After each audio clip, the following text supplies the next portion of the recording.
بأي آلاء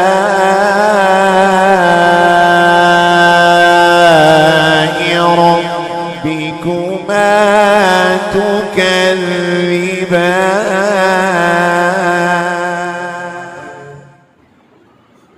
سورہ مزمل کے حوالے سے جو ہماری گفتگو جاری ہے، رب المشرقی والمغربی لا الہ الا هو فاتخذہ وکیلا۔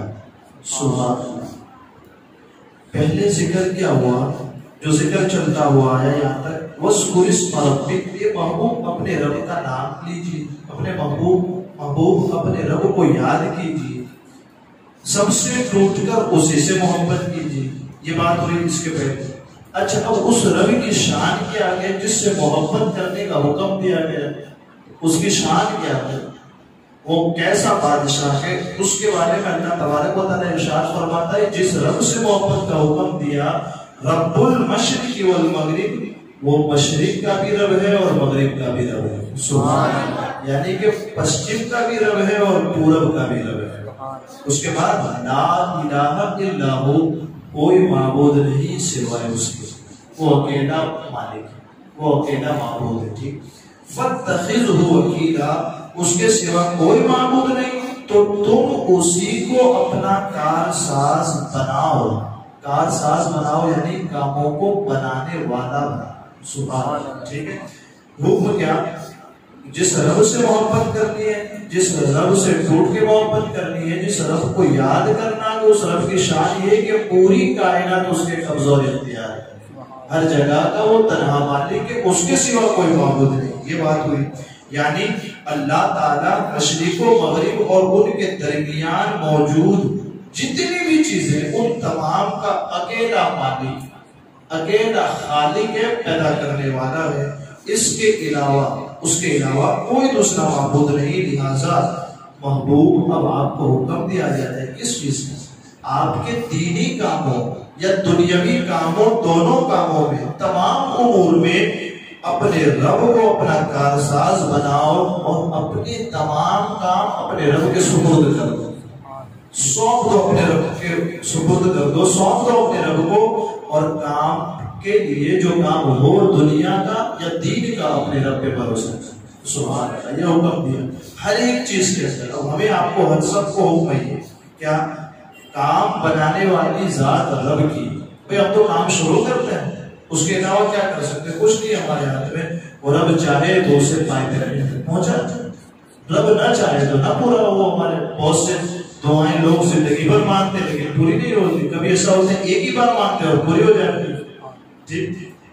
اب آگے تھوڑا سا حقیقی کارساز، یعنی حقیقت میں جو کام پورا کرتا ہے وہ رب تبارک ہوتا ہے، ٹھیک۔ اس کو تھوڑا سا سمجھتے ہیں، کیا یاد رہے کہ حقیقی کارساز اللہ تبارک و تعالی ہے اور سب کو اسی پر بھروسہ کرنا چاہیے۔ البتہ اس کا یہ مطلب نہیں کہ انسان اسباب کو اختیار کرنا چھوڑ دے۔ اسباب کو اختیار کرنا سے مراد بھئی آج ہم ہیں تو ہمیں اور آپ کو جلانے والا اللہ تعالیٰ ہے، رزق دینے والا اللہ تبارک و تعالیٰ ہے، لیکن رزق حاصل کرنے کے اسباب بنائے اللہ ہے۔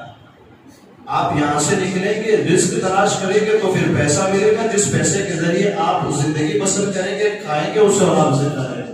لیکن اس کے مقابلے میں ایک بندہ کیا کہے، نہیں بھائی ہم تو اپنے گھر میں سوئے رہیں گے، اللہ تبارک و تعالیٰ آپ کو کھلائے گا پھلائے گا۔ جو اسباب رکھے رب نے، وہ اسباب ہی اختیار نہیں کرتا، بس ہم کو رب کھلا دے، 3 دن 4 دن بعد مر جائے گا وہ، سمجھ رہے ہیں نا؟ حقیقی یعنی حقیقت میں زندگی دینے والا اللہ، حقیقت میں روزی دینے والا اللہ ہے، لیکن یہ جو دنیا پھیلی ہوئی ہے اس میں اسباب رکھے ہوئے، یہ کام کرو گے تو یہ ہوگا، یہ کام کرو گے تو یہ ہوگا۔ جیسے پیاس کون بجھاتا ہے؟ پانی پیاس بجھاتا ہے، پانی پیاس نہیں بجھاتا، یہ ایک سبب ہے پیاس بجھانے کا، حقیقت میں پیاس اللہ بجھاتا ہے، سمجھ رہے ہیں؟ اب اس بات کو سمجھیں، کیا آگ جلاتی ہے، آگ کا کام ہے جلانا، لیکن اس میں یہ چیز رکھی کس نے؟ رب نے رکھی۔ اب اگر وہ رب چاہے تو پانی جلا دے اور آگ پیاس بجھا دے، ہو سکتا ہے نا؟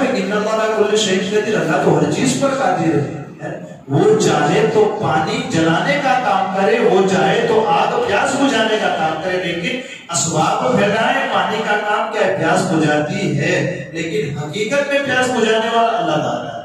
حقیقی کا احساس کون ہے؟ اللہ تبارک و تعالیٰ۔ یہ اصل چیز کو سمجھے، یعنی ہر انسان کو چاہیے کہ وہ اسباب ضرور اختیار کرے، لیکن ان اسباب پر بھروسہ نہ کرے۔ ہم نے دیکھا ہے بعض اوقات کہ جس کی سانسیں عنقریب ختم ہونے والی ہوتی ہے، اس کو بار بار پانی دے تب بھی وہ ہمیشہ پیاسا ہی رہتا ہے۔